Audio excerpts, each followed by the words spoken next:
The dinner guests were laughing, the crystal glasses clinking under the chandelier, and the aroma of roasted lamb filled the mansion's dining hall.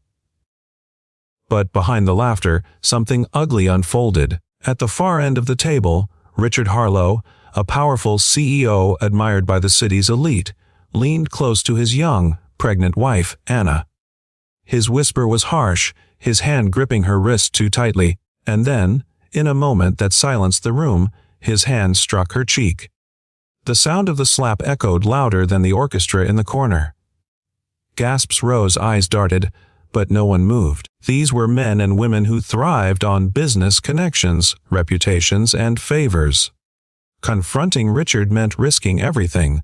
So, they lowered their gazes, choosing silence over courage. Everyone, except one man. From the swinging doors of the kitchen, Chef Daniel emerged. He wasn't dressed in a suit, nor did he have millions to his name.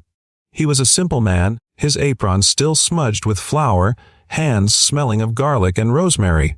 But his eyes blazed with something no wealth could buy. Humanity. Enough. His voice boomed, startling the glittering room. Every head turned as he stepped forward, his presence commanding even without power or money. He looked directly at the trembling Anna, not at her husband. "You don't deserve this." Richard shot up, his face red with fury. "Stay out of this. You're nothing but a cook." He sneered. Daniel didn't flinch. Instead, he turned his gaze back to Anna and extended a hand. The guests shifted uncomfortably in their chairs, whispering, waiting, no one daring to intervene. Anna's eyes welled with tears, her hand trembling as it hovered in the air. Then, with a sudden, quiet courage, she placed it in Daniel's. Gasps spread like wildfire. "You'll regret this," Richard growled, but the chef stood taller, shielding her with his body. "Maybe." Daniel replied softly, "But I'd regret doing nothing even more."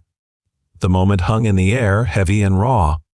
For the first time, the crowd stirred. A woman near the end of the table stood up. Then another man followed.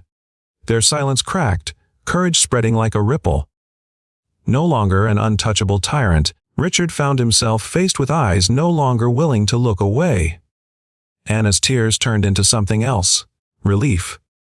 The chef, an ordinary man in stained whites, had done what no millionaire in that room dared to do. The night that began with fine dining ended with something far greater, a reminder that sometimes the greatest strength doesn't come from wealth or power, but from a simple act of humanity. And in that grand hall, under the golden lights, everyone knew they had witnessed something unforgettable,